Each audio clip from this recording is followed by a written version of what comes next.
Vamos a inclinar nuestro rostro. Seguimos con nuestro estudio sobre las obras. También tenemos que tocar, por supuesto, el tema de la fe, porque van de la mano una cosa y otra. Hemos dicho ya varias ocasiones que la fe sin obras es muerta. Y por eso en esta tarde te pedimos, Señor, una vez más sabiduría, para que en nuestra vida no solamente tengamos una fe genuina, y una fe auténtica, y una fe robusta y madura, sino que también esa fe pueda producir obras, Señor, acciones, frutos que te glorifiquen a ti. Te pedimos, Señor, que en este mes que estamos estudiando este tema, tu Espíritu Santo, Señor, ilumine nuestra vida para que nos demos cuenta de lo importante que es tener una vida de fe y de obras, porque una cosa nos lleva a la otra. Y dirige este estudio, la presentación de tu palabra, que sea de provecho para todos y cada uno de nosotros, Padre. Te damos gracias por todo en el nombre de Jesús. Amén. Y amén. Nos quedamos el día domingo, nos quedamos en las definiciones de lo que es la fe. Y yo dije que la palabra certeza y la palabra convicción, estos dos sustantivos, casi podríamos decir que son sinónimos. Pusimos la definición. Y una de las cosas que dijimos es que estas palabras en griego es muy difícil con un término en español captar toda la profundidad y captar realmente todo lo que significan. Dijimos que una de esas palabras, la palabra certeza concretamente, tiene que ver con el hecho de poder plasmar en hechos tangibles, visibles, las palabras que salen por nuestra boca o la creencia que tenemos en nuestro corazón. Permítame ponerles un ejemplo. Si ustedes han leído y estudiado detenidamente el capítulo 11 de Hebreos, se van a dar cuenta de que a raíz o a continuación de la definición, se nos habla de la creación del universo, ¿verdad? En Hebreos capítulo 11 estamos. Dice que por la fe podemos llegar a entender cómo fue creado, ordenado y diseñado el universo, ¿verdad? Y uno dice, bueno, no hubieron testigos el día que Dios creó, no había un grupo de personas que pudieron dar fe de que efectivamente así fue como se creó la tierra, el sol, la luna, las estrellas, etcétera. Pero hay un documento oficial, que es la Biblia, que atestigua de que así fue. Pero claro, hermanos, la Biblia son palabras, es la palabra de Dios, ya lo sé. Pero ¿qué es lo que le da la credibilidad a lo que la Biblia dice? Pues los resultados que produce la misma, ¿vale? Es decir, en la Biblia encontramos a Dios como creador, encontramos a Dios como juez, encontramos a Dios bajo la esencia del amor, encontramos a Dios como Padre. Son declaraciones, pero esas declaraciones de alguna manera u otra hay que demostrarlas. Si nuestro Dios es un Dios creador, sí, pero no ha creado nada. Entonces, no. Nuestro Dios ha creado y las obras que Dios ha hecho avalan las palabras. Amén, hermanos. El mismo Señor Jesucristo dice, si ustedes no quieren creer a mis palabras, tienen que creer a las obras que yo hago. Y añade, porque las obras que yo hago dan testimonio de que el Padre me avala, de que el Padre está conmigo. Imagínense que el Señor Jesucristo en una ocasión hizo una declaración tremenda, todos la conocemos. Yo soy la resurrección y la vida. El que cree en mí, aunque esté muerto, vivirá. Hermanos, con todos mis respetos, eso lo puede decir cualquiera. Son palabras tremendas, pero ahora hay que demostrarlo. Cuando el Señor resucitaba a los muertos, pues efectivamente demostraba que Él tiene el poder sobre la muerte porque Él es la resurrección y la vida. Cuando el Señor hacía cualquier declaración, las obras, los milagros, las señales, los prodigios que hacían, avalaban las palabras que pronunciaba. Es decir, si las obras, la creación del universo le da credibilidad a la palabra de Dios, si las obras, milagros y acciones de Cristo le daban credibilidad a sus palabras, a su ministerio, en nuestro caso es exactamente igual. Usted puede hablar todo lo que usted quiera, pero son nuestras acciones, nuestras obras, lo que avalan y respaldan nuestra fe. En ningún momento en Hebreos capítulo 11 usted va a encontrar expresiones como esta que le voy a mencionar ahora. Por la fe Abraham no hizo nada. Por la fe Enoc no hizo nada. Por la fe Noé no hizo nada. No tendría ningún sentido.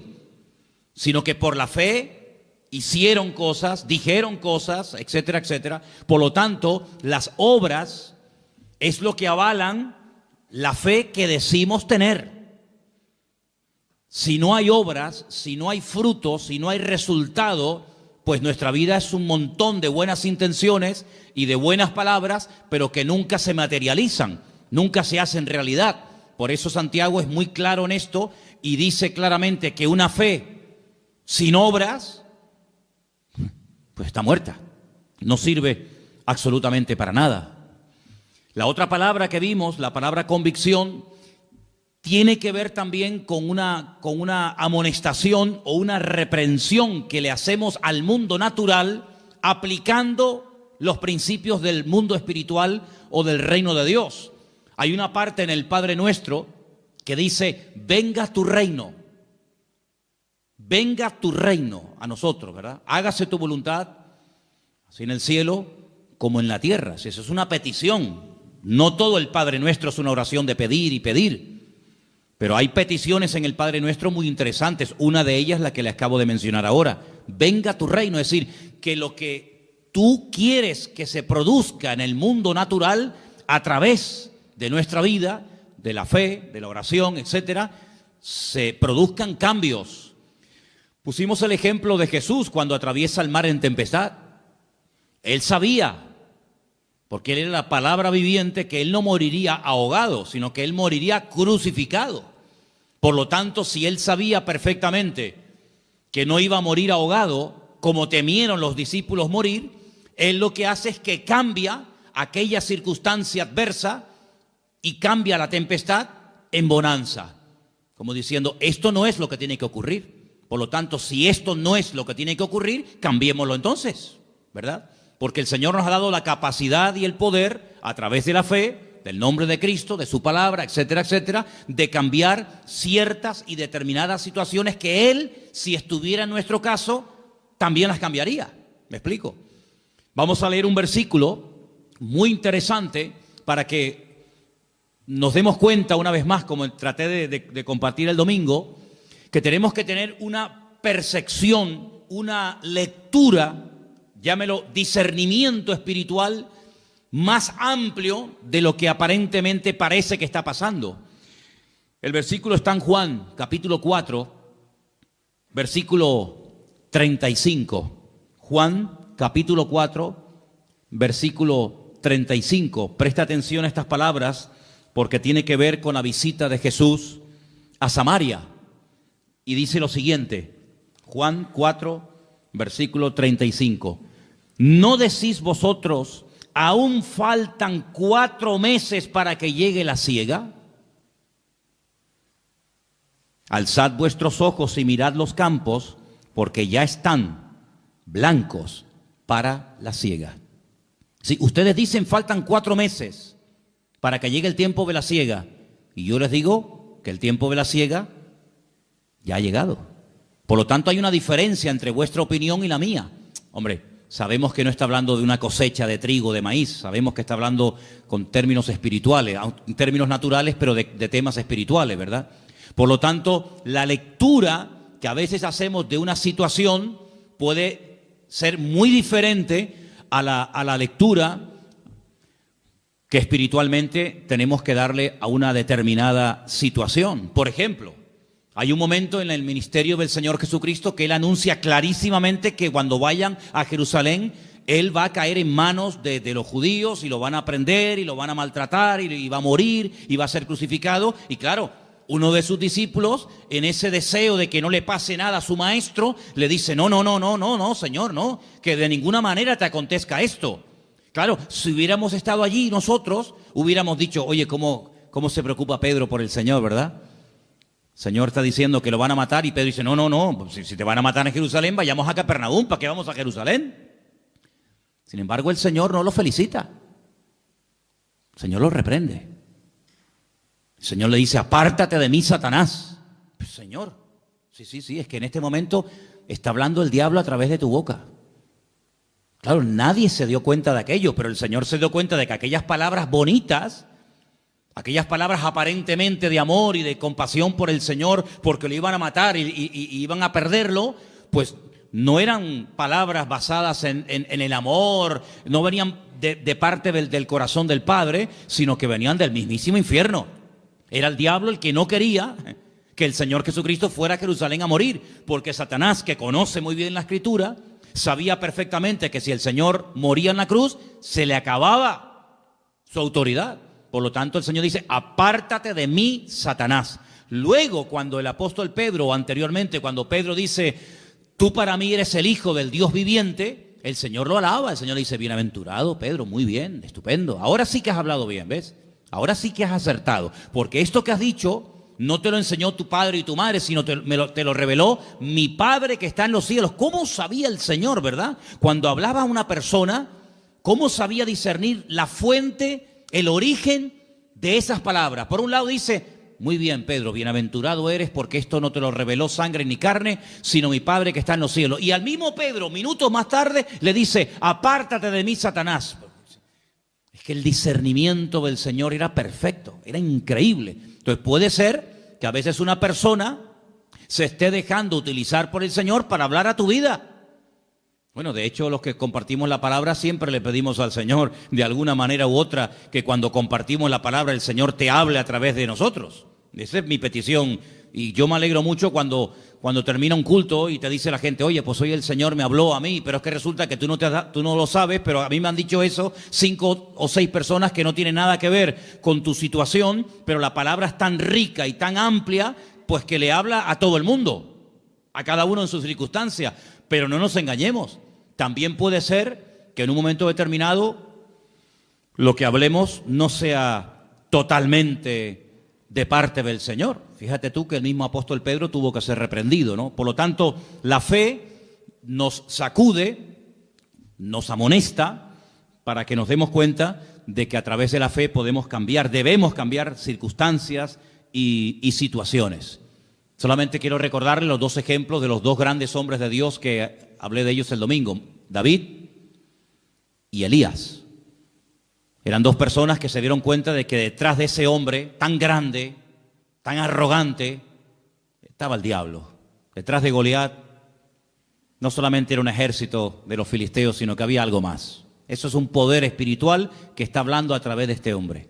Y por otra parte también Elías discernió que ya había llegado el momento de actuar y de confrontar al mundo de las tinieblas con un milagro espectacular que terminaría de una vez para siempre demostrando que Baal era un dios falso y que el Dios de Elías era el Dios verdadero, y todos conocemos la historia, Primera de Reyes 18, en el monte Carmelo. Así que nosotros no andamos por la vista, no andamos por las emociones o por los sentimientos o por lo que oímos o por lo que nos cuentan, sino que dice la Biblia que el justo por la fe vivirá.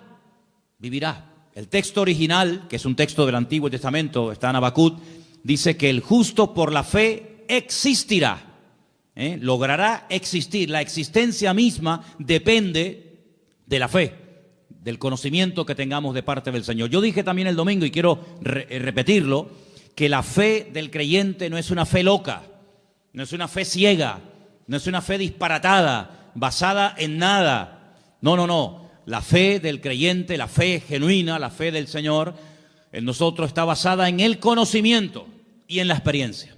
El conocimiento de Él, el conocimiento de su palabra y la experiencia de Él en todos y en cada uno de nosotros. Así que nos movemos por fe, nos movemos porque, en fin, la fe nos ayuda a movernos. Fíjense, por ejemplo, en Hebreos capítulo 11, vamos a ese capítulo, por favor. Hebreos capítulo 11, rápidamente quiero mostrarles algo muy interesante. Ustedes lo han tenido que leer durante toda esta semana. Pues fíjense que, por ejemplo, el primer personaje que se menciona es el caso de Abel, el hermano de Caín, uno de los hijos de Adán y Eva. Dice en el versículo 4, por la fe ofreció. Se hizo algo.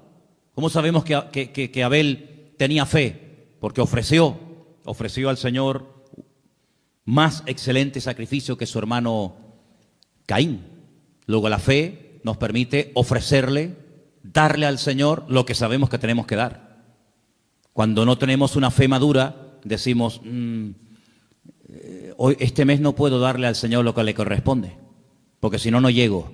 Pero por la fe dice, yo le doy al Señor lo que le corresponde, porque yo sé que mi Dios no me va a dejar tirado.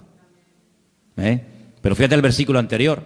El versículo anterior dice que por la fe podemos llegar a entender que, bueno, cómo ha sido constituido, formado, diseñado el universo por la palabra de Dios, de modo que lo que se ve fue hecho de lo que no se ve.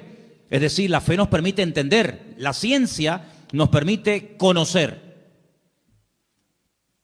Pero no significa que porque conozcas, ya sabes o ya entiendes lo que está ocurriendo. Sin embargo, la fe te ayuda a entender misterios y cosas que Dios ha hecho que hasta el día de hoy los científicos no saben cómo explicarlo.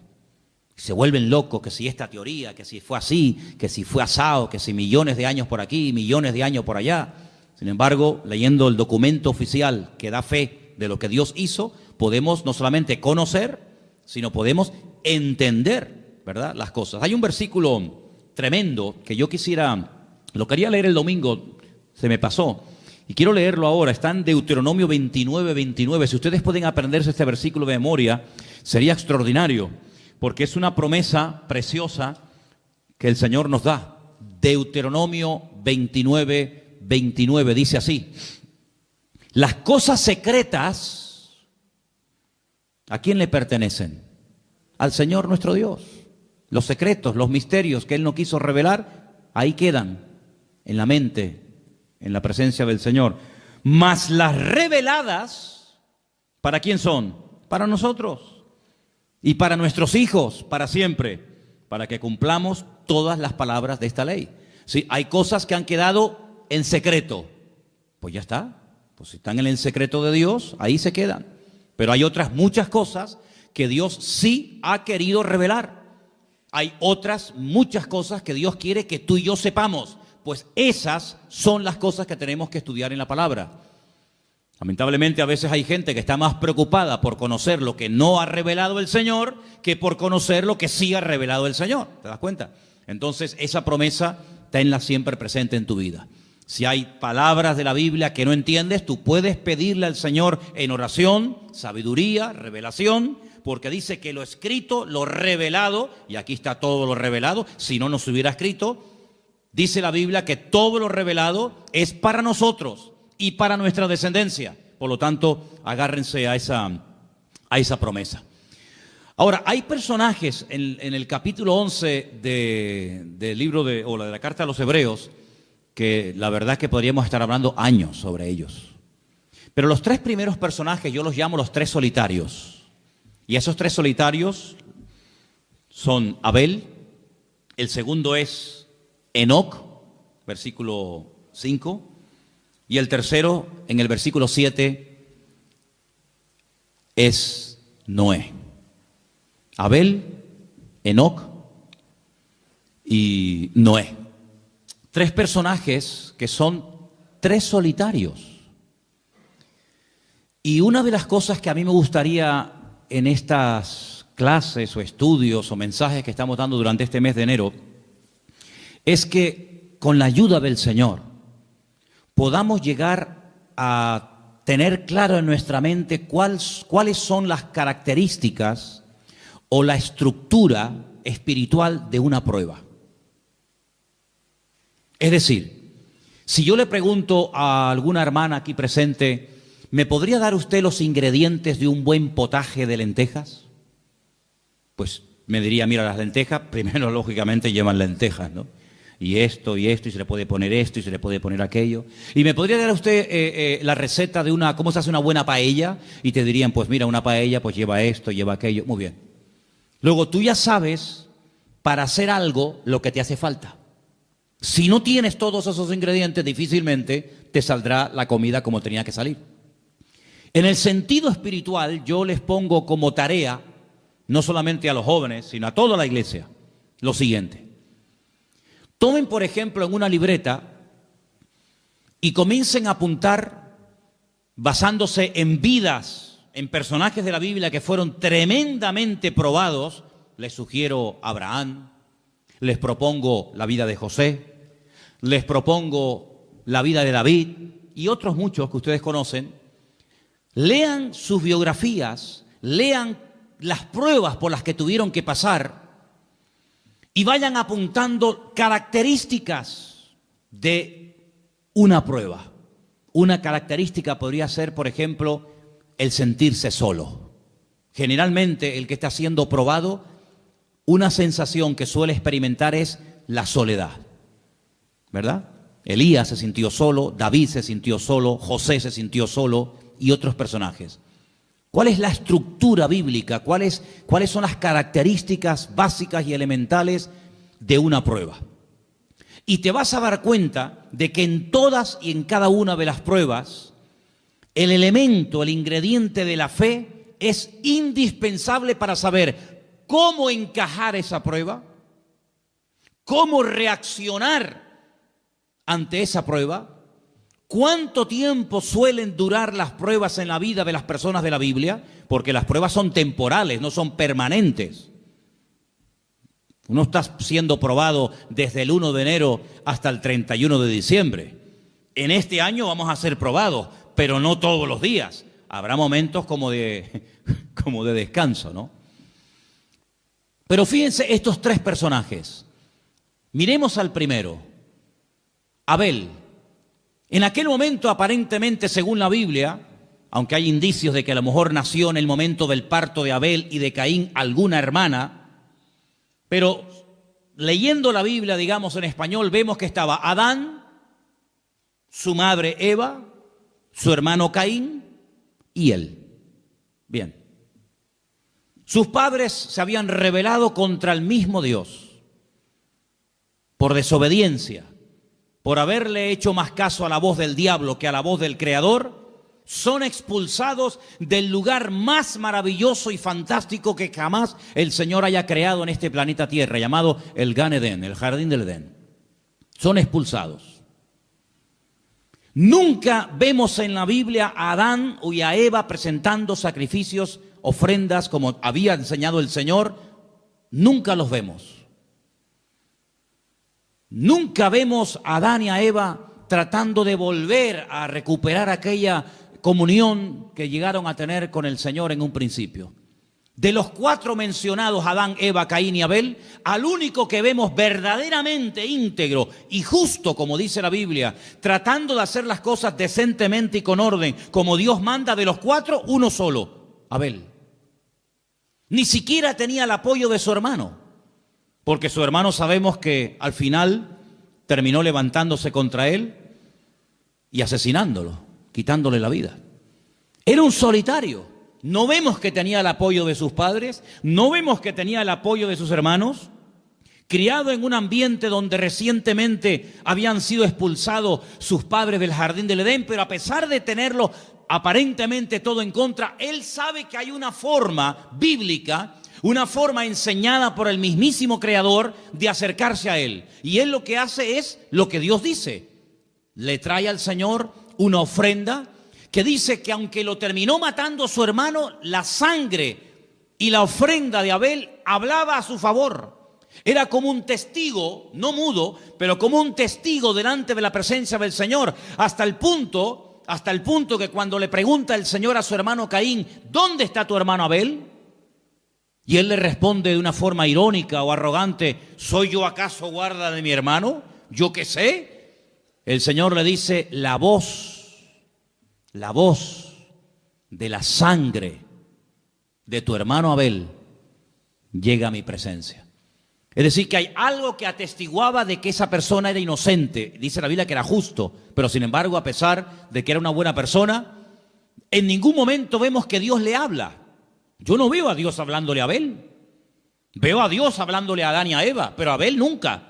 Sin embargo, veo al Señor hablándole a su hermano Caín, al desobediente, al rebelde, al que presenta una ofrenda incorrecta, le habla, lo amonesta y le dice, si hicieras las cosas bien, ¿no podrías dejar el pecado a la puerta? Como diciendo, ¿no dominarías tú sobre el pecado? Claro, pero es que el problema es que Caín, aunque oyó a Dios audiblemente en varias ocasiones, no cambió.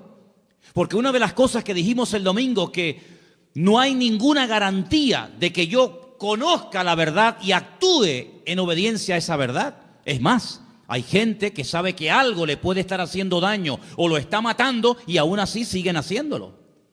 Y tenemos infinidad de ejemplos, tanto en la Biblia como fuera de la Biblia, como hoy en día. Conocemos a personas que incluso han entendido el Evangelio y le han dado las espaldas a Dios y no han querido obedecer la palabra. Luego, el conocimiento es importante, pero cuidado, el conocimiento puede ser la mayor bendición para tu vida o puede ser la peor tragedia, en el sentido de que el conocimiento te da vida o te mata.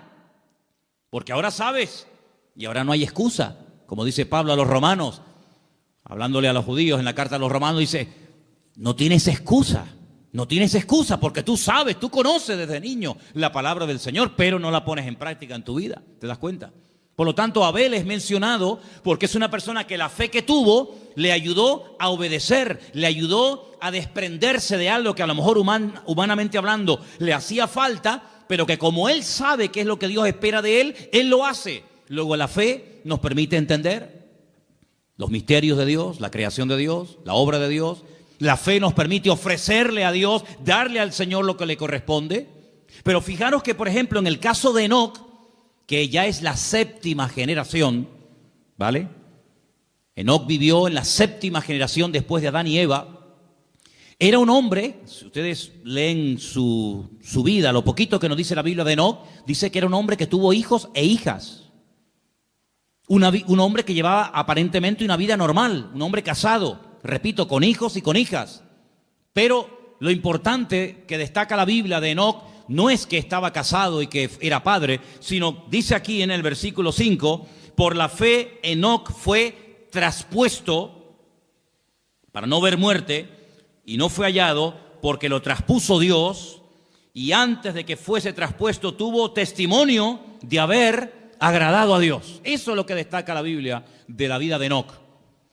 Pero curiosamente, aunque la Biblia nos dice que Enoc no murió, que el Señor lo llevó en vida a su presencia, como hizo también con otro personaje llamado el profeta Elías, a pesar de que la Biblia nos dice que estaba casado, de que era padre, de que era la séptima generación después de Adán y Eva, resulta que hay una pequeña carta en el Nuevo Testamento, que es la carta de Judas, que si quieren pueden venir conmigo, por favor, y ustedes van a encontrar unas palabras muy interesantes que nos habla la Biblia acerca de este personaje llamado Enoc. En la carta de Judas, ¿verdad? Lo tenemos ahí casi al final del Nuevo Testamento.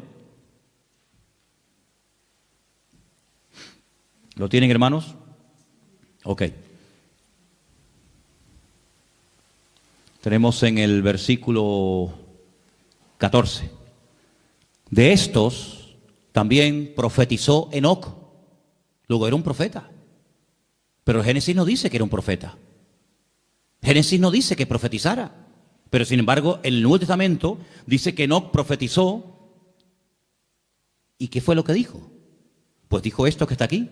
He aquí, vino el Señor con sus santas decenas de millares para hacer juicio contra todos y dejar convictos a todos los impíos de todas sus obras impías que han hecho impíamente y de todas las cosas duras que los pecadores impíos han hablado contra él. ¿De quién está hablando aquí este hombre? Está hablando de Dios como juez.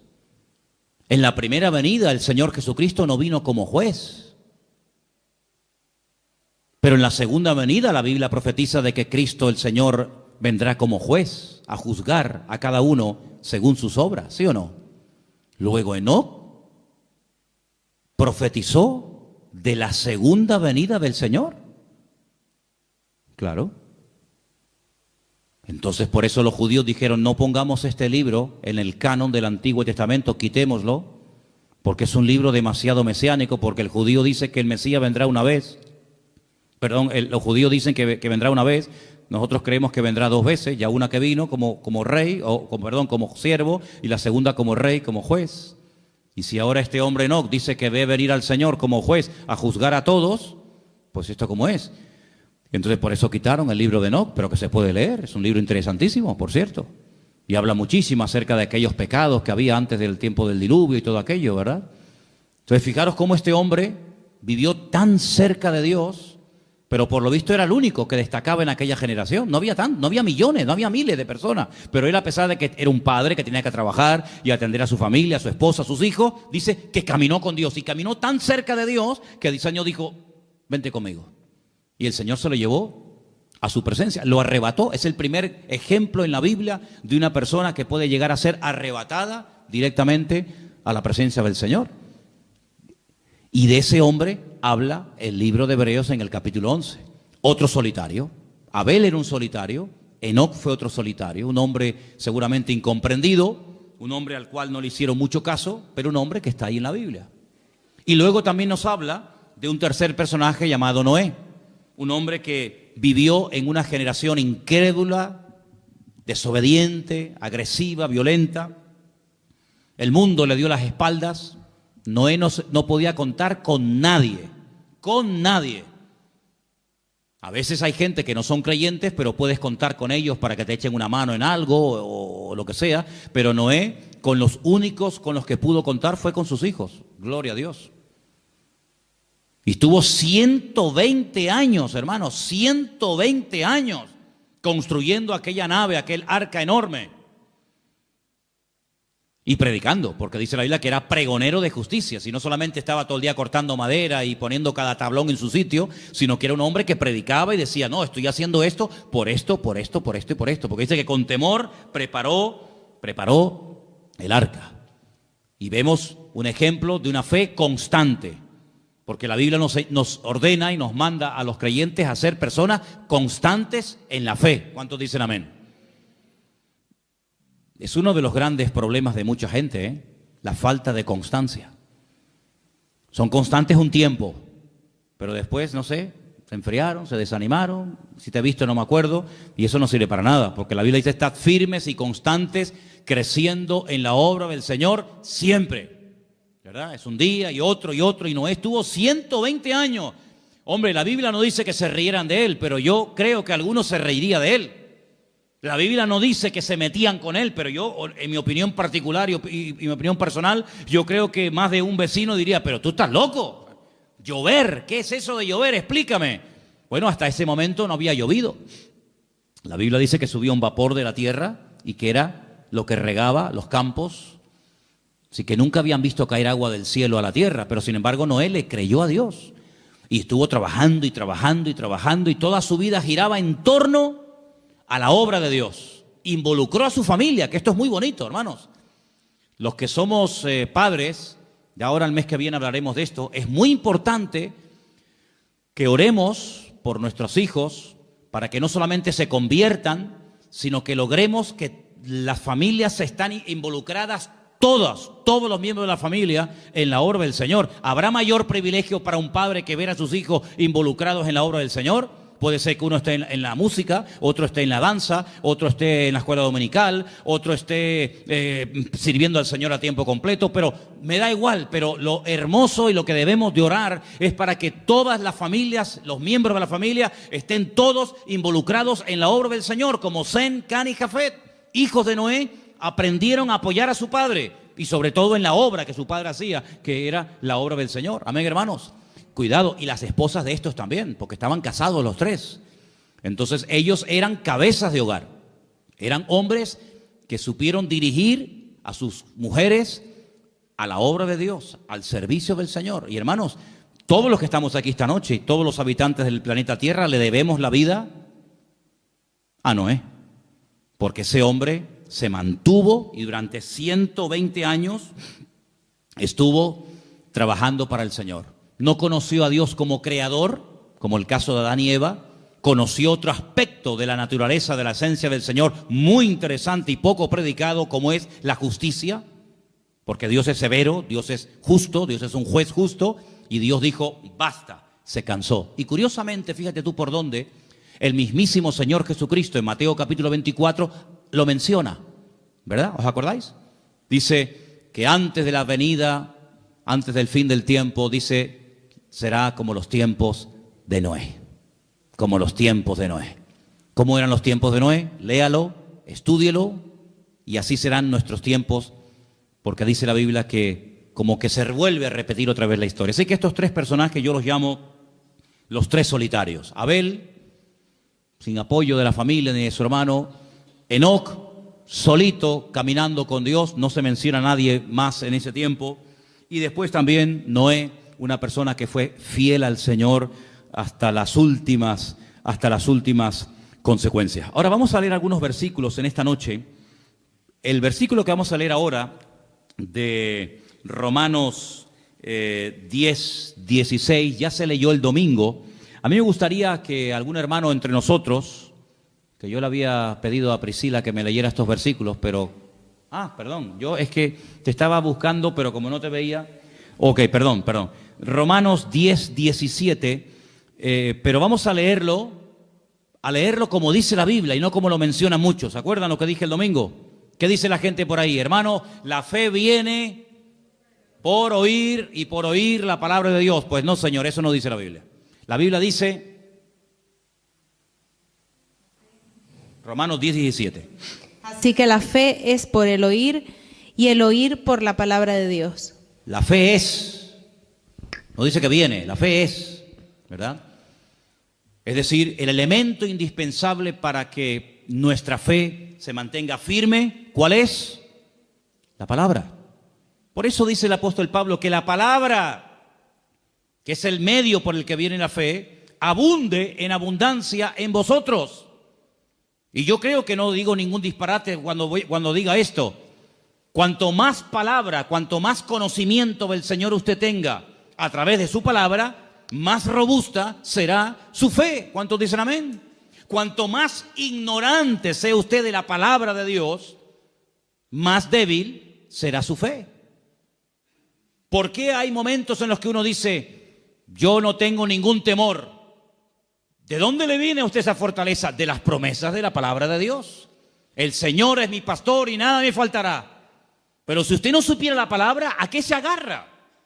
Luego, nosotros no hemos tenido un contacto directo y personal, por ejemplo, como tuvieron los discípulos con el Señor Jesucristo. Ya nos hubiera gustado a nosotros, digo yo, haber estado debajo de una higuera o de una palmera o en la barca o en una montaña escuchando predicar y enseñar al Señor. Si yo les preguntara esta tarde, ¿a ustedes a quién les gustaría que estuviera predicando debajo de una palmera? ¿Manolo Sierra o el Señor Jesucristo? Hombre, claro, ya me contará, por supuesto, pero no tuvimos ese privilegio. Ellos sí lo tuvieron, de hecho el Señor lo dice. Cosas que los profetas y reyes desearon ver y oír, y no vieron ni oyeron. Ustedes tienen ese privilegio. Pero a nosotros nos ha llegado el conocimiento de la palabra por transmisión, de generación en generación. ¿Cuántas generaciones calculamos el domingo que habían pasado desde Cristo hasta nosotros hoy en día? Unas 50 generaciones. 50 generaciones. Calculemos que cada generación es aproximadamente 40 años. Pues bueno, 50 por 4, ¿cuánto es? Pues eso, 5 por 4, 2000 años, ¿vale? 40 años por 50, 2000 años. Y usted dice, 2000 años. 2000 años no es nada, hermano. No es nada. 2000 años no es nada. Son 2 días. ¿O no? La Biblia dice que para el Señor 1000 años es un día. Han pasado 2 días. 2 días. Para el Señor son 2 días. Y claro, después a nuestros hijos en la escuela le obligan a creer que este hueso o que este fósil tiene 250 millones de años. Y nadie dice nada, porque lo dijo fulanito de tal. Y cuando nosotros decimos que desde Cristo hasta nosotros han pasado 2000 años o 2 días, todo el mundo se lleva las manos a la cabeza. Pero hermanos, es la pura realidad. Yo llegué a conocer a mis bisabuelos. No sé si alguien aquí llegó a conocer a su bisabuelo o a su tatarabuelo. Yo conocí a mi bisabuelo y a mi bisabuela perfectamente y hablé con ellos y como si fueran mis abuelos. Y eran los padres de mi abuelo, que murió con 106 años, imagínese usted. Y uno dice, bueno, pues conocí a mi padre, conocí a mi abuelo y conocí a mi bisabuelo. Ya conocí 3 generaciones hacia atrás. Más yo 4, ya somos 4 generaciones. Así que no hay tantas generaciones desde los tiempos de Cristo hasta hoy en día. Y además tenemos la gran ventaja de que esas 50 generaciones han dejado mucho legado histórico. No son 50 generaciones que hay un vacío que uno dice, bueno, pero ¿dónde está? No, un vacío, de vacío nada. Hay mucha información en la arqueología, en la literatura, en la pintura, en el arte, en tantas y tantas ciencias que nos permiten conocer, pero con muchos detalles. Bueno, y ahora cuando vayamos, Dios mediante, dentro de unos días a Israel, pues vamos a estar pisando las mismas calles que esa gente pisaba, ¿verdad? Y probando las mismas comidas que se comían hace 2000 años. Y respirando el mismo ambiente y bañándonos en el mismo agua y conociendo prácticamente la misma cultura de hace 2000 años. Porque en esas zonas de la tierra parece como que el tiempo se ha detenido, ¿no? Parece como que el tiempo va más despacio. Entonces, queridos hermanos, cuando uno lee los escribas y los fariseos, entonces esa gente no existe. ¿Cómo que no? ¿Quién dijo que no? Hay miles de escribas y de fariseos en Israel y ustedes los van a conocer personalmente. Y van a ver cómo hay tanta documentación que nuestra fe no está basada en mitos, en leyendas, que vete tú a saber si eso es verdad, sino están basadas en hechos concretos y en hechos puntuales, ¿verdad? Entonces la fe se alimenta por la palabra y por la palabra de Dios. Ahora, hay un versículo en Romanos 1:20, vamos a leerlo, por favor, Priscila, Romanos 1:20, que lo podemos juntar con ese de Hebreos 11:3. ¿Qué dice Romanos 1:20, por favor? Porque las cosas invisibles de Él, su eterno poder y deidad, se hacen claramente visibles desde la creación del mundo, siendo entendidas por medio de las cosas hechas, de modo que no tienen excusa. Analicemos este texto. Las cosas invisibles de Él. Cuando dice de Él, ¿a quién se refiere?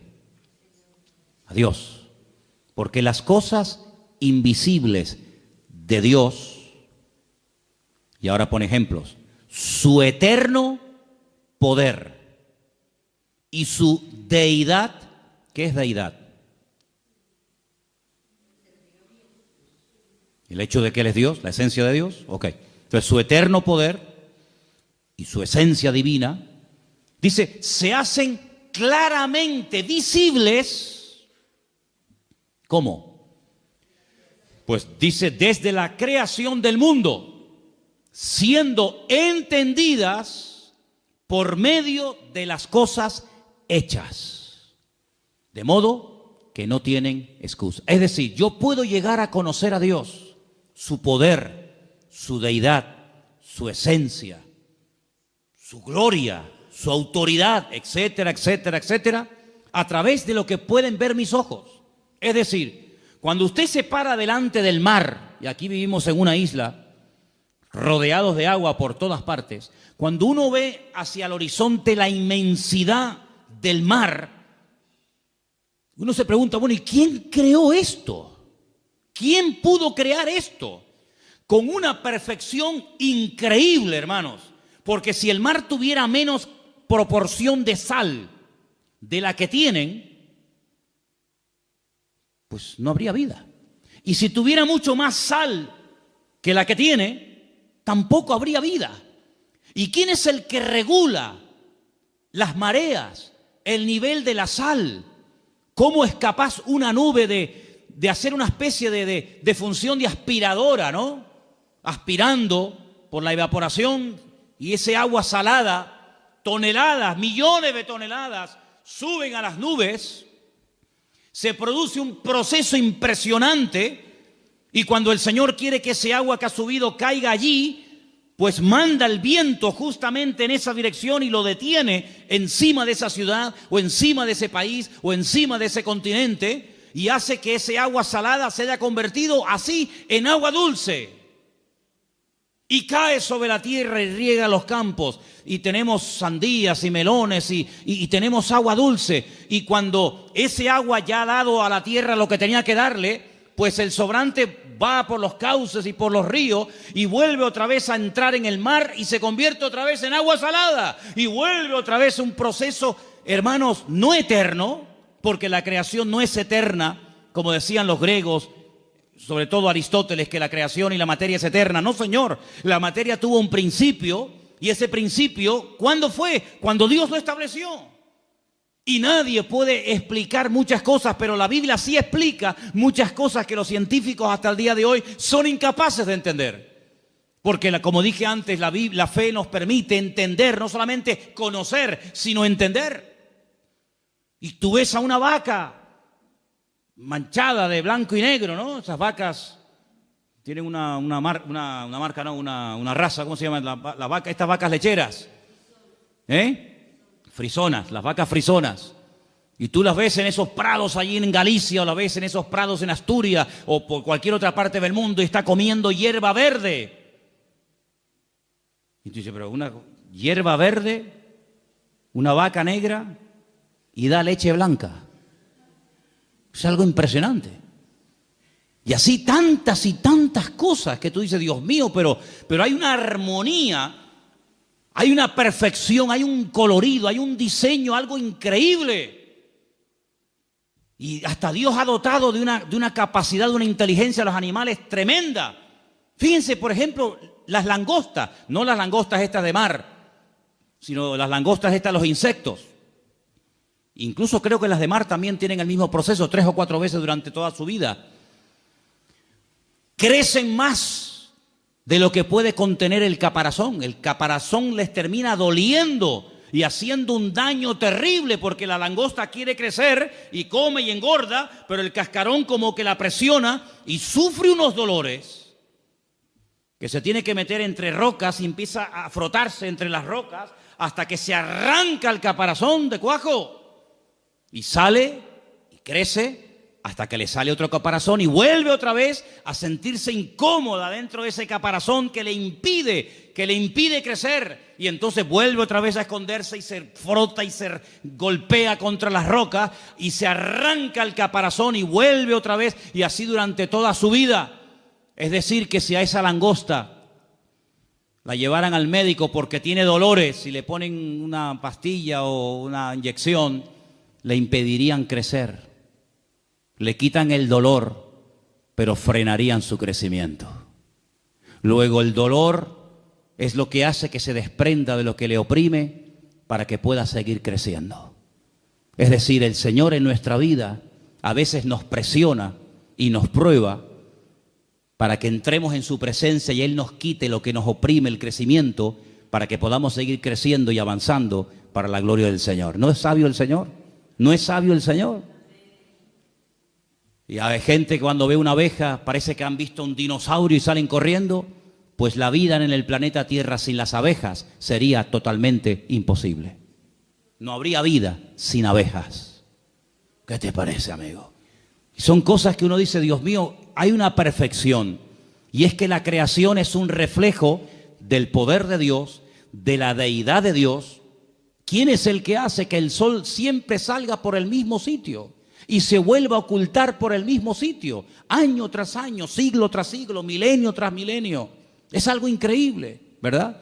Y cómo son la naturaleza, hay frutos para el verano, hay frutos para el invierno, hay frutos para esto, hay frutos para aquello. Si una perfección absoluta, dice que viendo todo eso, que es lo visible, son las obras visibles del Dios invisible, llegamos a la conclusión de que tiene que existir una mente, y es la mente y la presencia de nuestro Dios. ¿Cuántos dicen amén?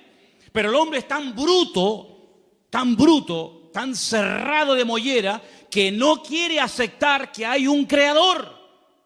Mira, hay gente atea que no tiene problema en aceptar y en admitir que hubo una persona llamada Jesucristo. No tiene ningún problema, porque sería una barbaridad no querer reconocer que hubo un personaje en la historia llamado Jesucristo.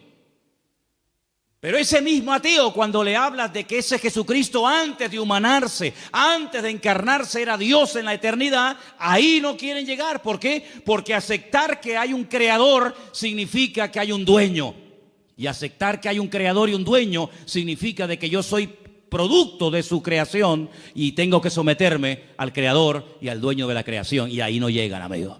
Entonces prefieren darle la gloria a cualquier otra teoría, prefieren aceptar cualquier otra opinión, por disparatada que sea, antes de reconocer que hubo un Dios que puso un orden y un diseño y cada cosa en su sitio, y a través de lo visible podemos entender que Dios es un Dios real y poderoso. ¿Cuántos dicen amén?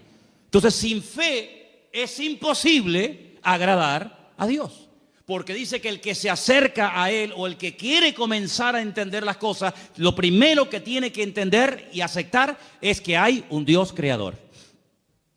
Conocí una vez a una persona que me dijo: yo creo de Cristo para adelante, pero no creo ni acepto nada de Cristo hacia detrás. Y le dije: ¿por qué? Dice: porque yo soy un hombre de ciencia.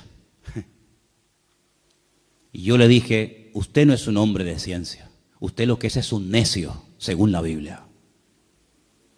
Porque si usted no acepta de Cristo hacia atrás, ¿en qué basa usted su fe? Si no hubiera un antes de Cristo, lo que llamamos vulgarmente un Antiguo Testamento, ¿sobre qué se construye el Nuevo Testamento? ¿Sobre mitos? ¿Sobre opiniones? El Nuevo Testamento no tendría ninguna credibilidad si no hubieran unas profecías del Antiguo Testamento escritas cientos de años y miles de años en algunos casos, y que le dan credibilidad al Nuevo Testamento. Y lógicamente un Antiguo Testamento sin el Nuevo Testamento pues sería una historia que no termina nunca de cumplirse, sino simplemente un montón de palabras y de buenas intenciones y de muchas profecías que se dijeron en el tiempo y en el espacio, pero que nunca tuvieron un fiel cumplimiento, sobre todo en la persona de Cristo. Por lo tanto, ambos se necesitan el uno al otro. El antiguo necesita del nuevo y el nuevo pacto necesita del antiguo pacto, y ambos se complementan, ¿verdad? Ahora, quisiera que leyéramos en esta noche en Hebreos 1, versículo 2. Hebreos capítulo 1, versículo 2, por favor. ¿Lo tenemos?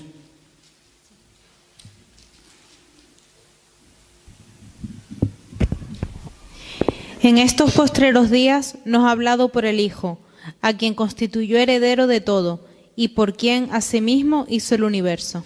En estos postreros días.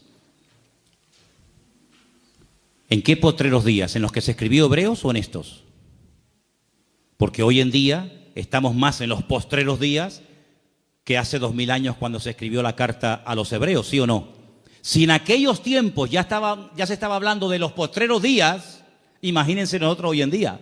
En estos últimos días nos ha hablado por el Hijo, a quien constituyó heredero de todo. ¿Quién lo constituyó heredero de todo? El Padre. Bien.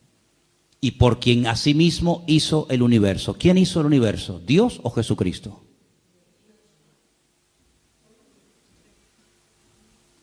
Vamos a leer el versículo otra vez. Ahí está la respuesta. En estos postreros días nos ha hablado por el Hijo, a quien constituyó heredero de todo y por quien asimismo hizo el universo. ¿Quién hizo el universo? ¿Y no será que estamos hablando de la misma persona? ¿No será que estamos hablando de la misma persona? Jesucristo, ¿cuándo comenzó a existir? A existir. Jesucristo siempre ha existido. Es un ser eterno, no es un ser creado. Pero la Biblia dice que nació en Belén de Judea. Claro, como hombre tuvo un nacimiento. Nació en un pueblo que se puede visitar hoy en día, Belén de Judea. Tenía una madre, tenía un padre, tenía familia, comía, respiraba, se cansaba, tenía que pedir agua cuando tenía sed. Claro, digamos que se metió en un cuerpo. Pero él dijo: yo soy antes de Abraham. ¿Cómo? ¿Cómo vas a ser tú antes de Abraham? Le dijeron los judíos, si tú no tienes ni 40 años. Dice, yo soy antes de Abraham. Dice, y si ustedes verdaderamente fuerais hijos de Abraham, las obras de Abraham haríais. Y si ustedes verdaderamente creyerais en los escritos de Moisés, me tendríais que obedecer a mí, porque de mí escribió Moisés. Luego, ¿qué quiere decir esto? Que el Señor Jesucristo era y es eterno, no fue creado, no salió como parte de la creación de algo. Era eterno, pero cuando decidió venir a este mundo, pues tuvo que venir al mundo, pues en el proceso que él mismo diseñó, que es el del nacimiento normal y corriente de cualquier ser humano. Pero él nunca, jamás comenzó a existir el día de su nacimiento, sino que él es un ser eterno. En el principio era el Verbo, y el Verbo era con Dios, y el Verbo era Dios. ¿Se dan cuenta? Dice, y el que no me cree a mí, tampoco cree en mi Padre que me envió. Si hay una unidad tremenda entre el Padre y el Hijo. Hay momentos que actúa como padre. Yo a veces actúo como padre, pero hay momentos que actúo como hijo. Y soy la misma persona al mismo tiempo. Soy padre y soy hijo al mismo tiempo. No tengo ningún problema en eso. No tengo que, como la física cuántica, ¿no? Ahora me voy subdividiendo, sino que soy padre, soy hijo al mismo tiempo. No tengo ningún problema. Depende del momento, del lugar y la circunstancia. Actúo como hijo o actúo como padre. Exactamente igual es el Señor. No vino como Dios, vino como el Hijo de Dios, ¿verdad? Para cumplir las profecías. Entonces, hasta que nosotros no tenemos esa revelación en nosotros, dice que no podemos terminar de agradar a Dios. Porque el Señor Jesucristo es un ser eterno. ¿Cuántos dicen amén? Dice que el Señor Jesucristo habló con Abraham. Dice, Él vio mi día. No recuerdan las palabras del Señor. Dice, Él vio mi día y se gozó. El Señor Jesucristo habló con Abraham. ¿Qué te parece, amigo? Luego el Señor Jesucristo, como Dios, siempre existió, pero lógicamente como ser humano tuvo un principio, nacimiento, como todos los seres humanos. Ahora, quiero terminar para dejar algo también para el domingo, leyendo el versículo de Gálatas 1:23, donde nos dice algo muy interesante referente a la fe. Gálatas 1:23, por favor. Vamos a prestar atención a este texto.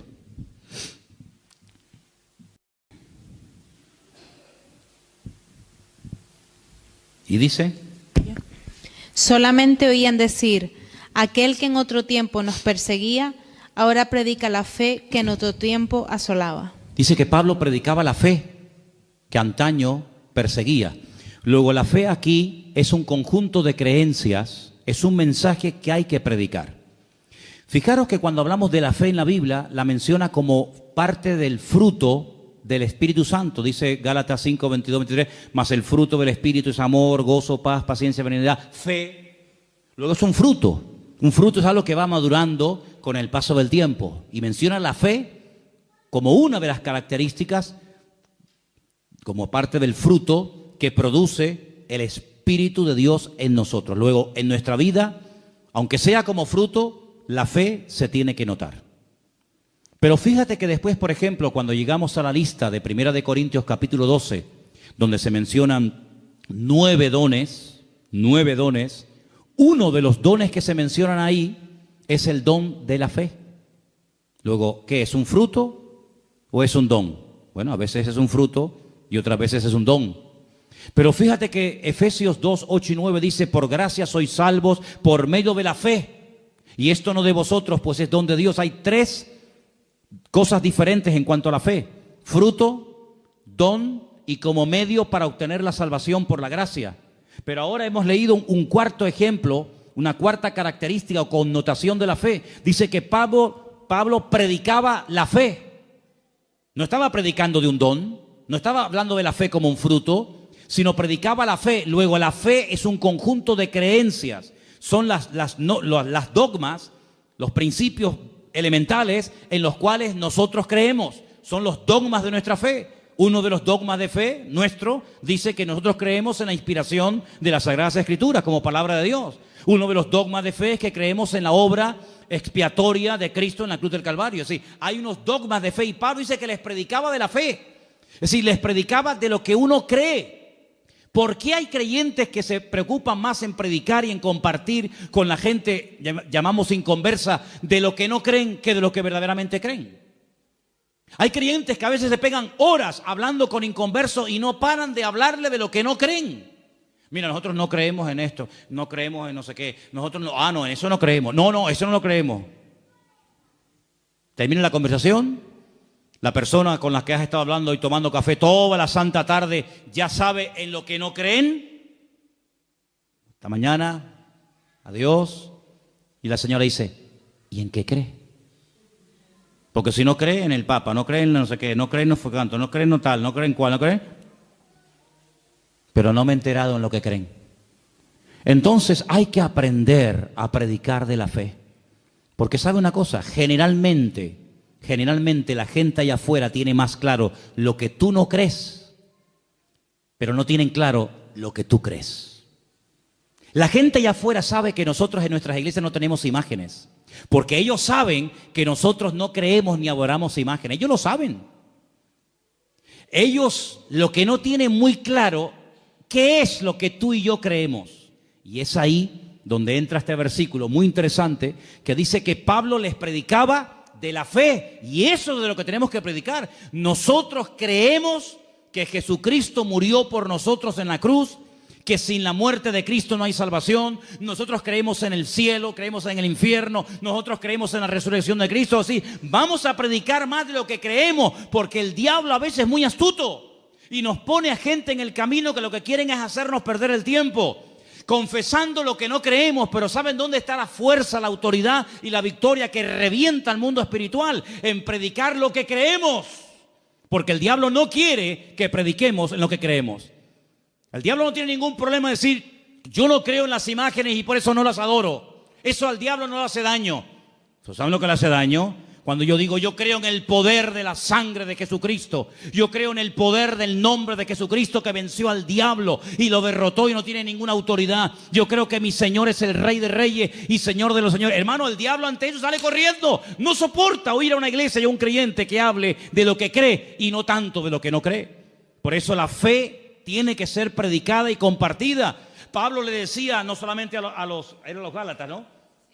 Sino Pablo también le decía, por ejemplo, a los tesalonicenses, me alegro, me gozo de que la fe que tenéis en el Señor se va divulgando, se va extendiendo por el mundo. En otras palabras, que la gente diga, estos creen en esto y esto. ¿Saben qué bonito cuando la gente de la calle viene a pedirnos oración? Porque ellos saben que nosotros creemos que tenemos un Dios de milagros. Es tremendo. Entonces, eso es lo que tenemos que predicar y compartir cada día más. Todos los personajes, los 18 personajes, creo que ya los han contado, los 18 personajes de Hebreos capítulo 11, todos pusieron su confianza en Dios, se agarraron a las promesas del Señor y fueron fieles hasta la muerte por esa fe y por ese conocimiento que habían adquirido. Y quiero terminar leyendo dos versículos, si me permiten. Salmo 33, los voy a leer yo. Salmo 33, versículo 6 y Salmo 33, versículo 9.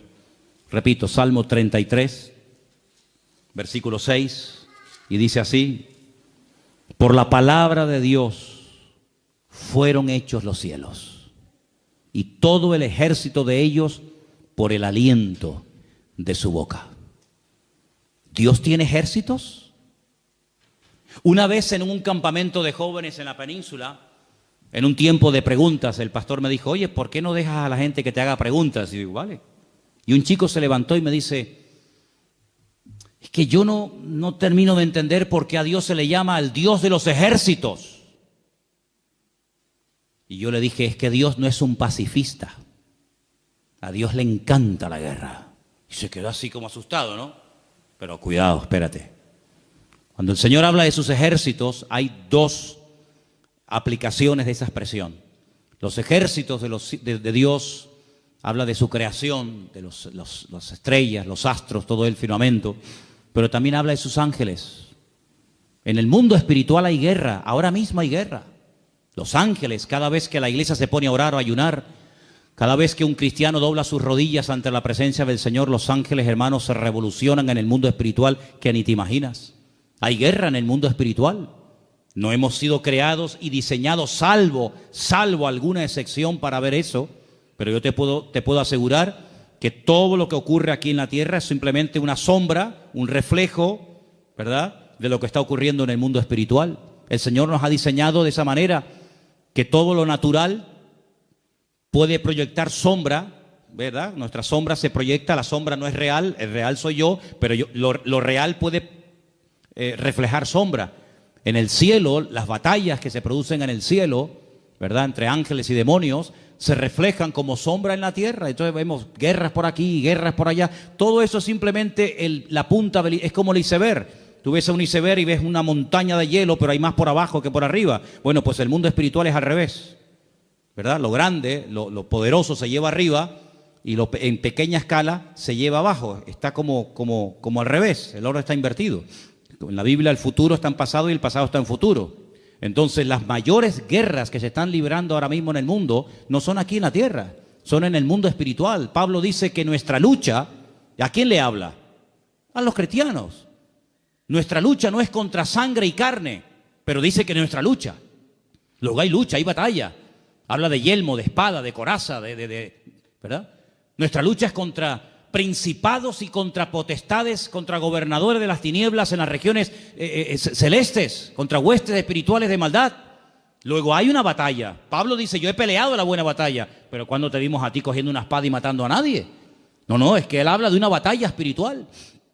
Peleamos contra demonios, peleamos contra poderes espirituales, ¿verdad? Y la iglesia tiene la obligación de pelear ahí, porque lo que no ganes arriba no lo va a ganar abajo. Hay gente que quiere ganar aquí, pero primeramente hay que ganar allí para atar allí, para soltar aquí, dice la palabra, ¿verdad? Entonces, cuando uno va a la palabra, uno se encuentra de que Dios hizo los cielos con el poder de su palabra y todo su ejército. Bueno, lean ustedes el libro de Daniel. Hay momentos en los que Daniel oraba y ayunaba y no habían cambios. Y cuando se le presenta al ángel Gabriel y le dice, pero, ¿qué pasa? Dice, es que hace 21 días que llevas orando y ayunando, pero es que hemos estado ahí peleando contra el príncipe tal, contra el príncipe cual, y he venido para darte sabiduría y para darte entendimiento. Si te das cuenta que hay batallas que hay que librarlas fuertemente en la presencia del Señor, para obtener respuestas. El Señor le dijo un día a los discípulos, ¿sabéis una cosa? Sobre todo tú, Pedro, escúchame bien. Satanás ha venido y os ha pedido, y os va a zarandear a todos como al trigo. ¿Cuándo hablaste tú con el diablo? ¿O cuándo el diablo habló contigo? ¿Cuándo pasó eso? Que ustedes no se enteran. Ustedes no ven eso. Pero es que el diablo os va a zarandear como al trigo. Porque el Señor sabía. ¿O por qué te crees que el Señor dedicaba tanto tiempo a solas en batalla? Pues las batallas espirituales, las guerras espirituales que tuvo que librar el Señor tuvieron que ser tremendas, ¿verdad? Entonces, hermanos, vemos que el Señor creó los cielos, la tierra, pero también el ejército de Dios. Y el versículo 9 dice, porque Él dijo y fue hecho. Él mandó y existió. Repito, ese versículo 9 es tremendo. Él dijo y fue hecho. Y si no hubiera dicho, pues no se hubiera hecho. ¿Cuándo se produjo el cambio? Cuando Él dijo, automáticamente se produjo. Él mandó y existió. Luego, hermanos, aquí tenemos en nuestras manos algo tremendamente poderoso, que hay que saber manejarlo. Tenemos un poder impresionante que es el poder de la fe, pero que no va a producir cambios a menos que salga por nuestra boca y por nuestras acciones el poder que tiene la fe. Eso es como si usted tiene una escopeta o un rifle, pero no tiene munición. No produce ningún problema. Usted tiene que apretar el gatillo para que salga el cartucho y para que haga lo que quiere que usted haga. Exactamente es igual. Hay un poder, hay una capacidad, hay una autoridad que el Señor ha puesto en nosotros. Es una dinamita, es un poder tremendo que Dios ha puesto en nosotros. Pero cuando actuamos en fe, cuando declaramos palabra de fe, cuando nuestras acciones avalan nuestras palabras y nuestras palabras nos llevan a la acción, hermano, eso es una combinación increíble, es algo tremendo. Por eso es muy importante que si usted en un momento determinado no sabe cómo orar, dígale al Espíritu Santo, dígale al Señor, ora a través de mi boca. Porque dice que el Espíritu puede llegar a orar con nosotros y por medio de nosotros, porque Él conoce cuál es la voluntad del Padre. Hay gente que en esta dimensión de oración no sabe moverse. Saben moverse en la petición, saben moverse en lo cotidiano, pero que el Espíritu ruegue con gemidos indecibles delante del Padre a través de mí, hay muchos que no saben, no tienen ni idea de lo que estoy hablando. Por eso, este tema que estamos hablando de la fe y las obras es lo que va a marcar la diferencia. Porque si nuestro Dios no hubiera hecho nada, pues sí, tú dices que eres muy poderoso, pero tú no has hecho nada. Tú dices que eres creador, pero yo no he visto que has creado nada. Desde el principio del mundo aquí no ha creado nada. Pero todo lo que nos rodea da crédito a la palabra de nuestro Dios. ¿Qué es lo que le da crédito a la obra de Cristo? Las obras que hizo. Bien. ¿Qué es lo que le va a dar peso a su fe? ¿Lo que usted dice? No, lo que usted haga. Y si usted no hace, su fe está muerta. Así que el domingo, Dios mediante, tendremos el último mensaje sobre este tema. Haremos un pequeño repaso, pero ampliaremos un poco más el tema de la fe y de las obras. Pero yo quiero preguntarles a todos ustedes en esta noche, en este mes que estamos hablando de este tema, yo dije al principio, cuando les propuse que íbamos a hablar de esto este mes, que sería muy bueno que nos propusiéramos hacer alguna obra, algo que nos lleve a la acción. ¿Se acuerdan? ¿Lo estáis haciendo? Nuevamente vengo al púlpito con material. Ayer compramos Nuevos Testamentos. Y ayer compramos este Evangelio según San Juan, que cuando lo vi me quedé enamorado, porque ha sido de todos los evangelios que se venden a veces por ahí, el que mejor presentación y mejor calidad he visto de verdad. Es un Evangelio según San Juan, tiene por supuesto todo el texto, pero aparte de eso tiene explicaciones y tiene material añadido. ¿Saben cuánto cuesta este librito? Este Evangelio según San Juan, que dice Juan en su Evangelio que el que lo crea, el que lo lea y lo crea, puede llegar a tener vida eterna. Fíjate, 50 céntimos. Si una persona lee el Evangelio según San Juan y cree en Jesucristo a través de estas palabras, puede llegar a tener vida eterna. Y esta tarde me tomé un cortado aquí porque no vino mi hermana doña Carmen a hacérmelo. ¿Y saben cuánto me cobraron? 80 céntimos. ¿Y saben cuánto vale el Evangelio según San Juan, que produce vida eterna en Cristo Jesús, Señor nuestro? 50 céntimos. Increíble. Bueno, compramos unos cuantos. Pero claro, estamos comprando Biblias, estamos comprando Nuevos Testamentos, estamos comprando Evangelios. Y esto vale 50 céntimos. El Nuevo Testamento nos costó 2 euros. Creo que la Biblia sale sobre 3 euros. Hermanos, lo compramos, pero no para almacenar. Lo compramos para que la palabra de Dios corra y sea glorificada. Así que hágase con algunos de estos ejemplares y regálelos. Regale. Me contaba el pastor Marcos del Puerto de la Cruz que hay una chica que un hermano del puerto le regaló una Biblia, fue a la iglesia hace 2 o 3 semanas, se convirtió al Señor y allí está asistiendo fielmente. El primer fruto de una Biblia regalada de una persona que ha aceptado al Señor. Hay miles y miles de personas que todavía no tienen un ejemplar de la palabra de Dios en su mano. Hermanos, vamos a esforzarnos para que la palabra de Dios corra y sea glorificada. ¿Cuántos dicen amén? Háblense con Margarita, ella es la responsable de este material. Hemos regalado Biblias para que ustedes se lleven, pero sería muy bueno que tuvierais el detalle de decir, oye, si esto vale 50 céntimos, pues yo no tengo 50 céntimos, tengo 10 céntimos, muy bien, pero si tienes, páguelo, cómprelo y regálelo para que otras vidas puedan llegar a conocer al Señor como nosotros también le hemos conocido. Nos ponemos de pie, hermanos, por favor. Vamos a orar. Vamos a pedir la bendición de Dios sobre esta palabra que escuchamos hoy y que el Señor nos ayude, atesoren esta palabra en su corazón, pero sobre todo pónganla en práctica, porque así crece la fe, oyendo y actuando. Gracias te damos por tu palabra, Señor. Pedimos, Señor, que tú nos ayudes a ponerla en práctica y que tú nos pongas gente delante, que tú nos des oportunidades cada día para que podamos, Señor, hablarles de ti y podamos manifestar a través de nuestras vidas las maravillas que tú has hecho en cada uno de nosotros. Bendice a tu iglesia, Señor. Gracias por este material que estamos pudiendo comprar. Señor, que podamos distribuirlo a gente realmente hambrienta y sedienta de ti y que veamos vidas que comiencen a abrir sus corazones a la presencia del Señor, a creer en ti y en tu palabra a través de tu bendita palabra, Señor.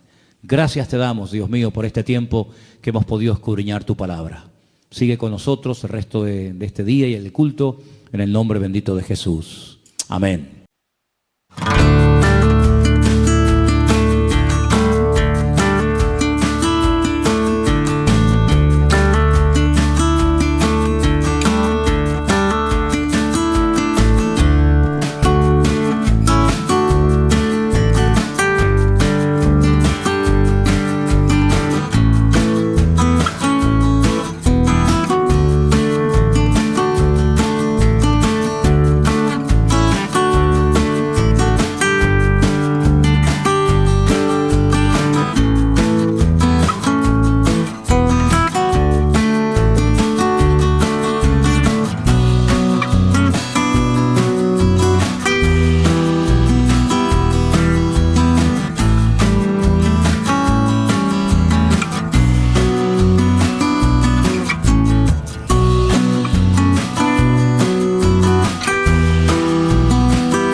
Sitting here for hours as I wish for this to start. I set my standards high in hopes they will not fall apart. It's almost like I fell asleep. My doubts have seemed to fade because I've opened up my eyes to see I'm right on time. When the world is crumbling all around you, when everything is gray, no more illusions and you feel the gravity pulling you closer to the ground. Take me.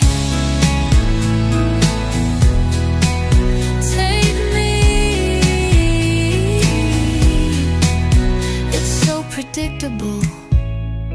I knew it all along, and I just wanted to take you home. You went into your head, and I've been doing fine, but you're just wasting my time.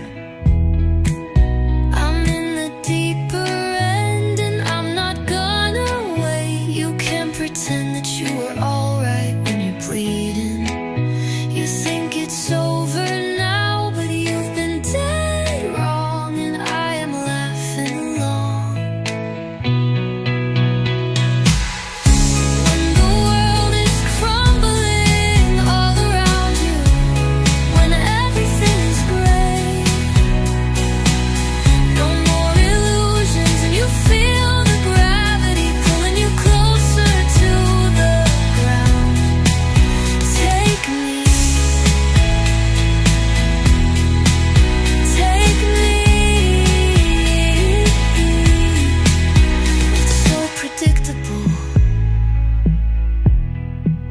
It's so predictable. It's so predictable. It's so predictable. It's so predictable. It's so predictable. It's so predictable. It's so predictable. It's so predictable. It's so predictable.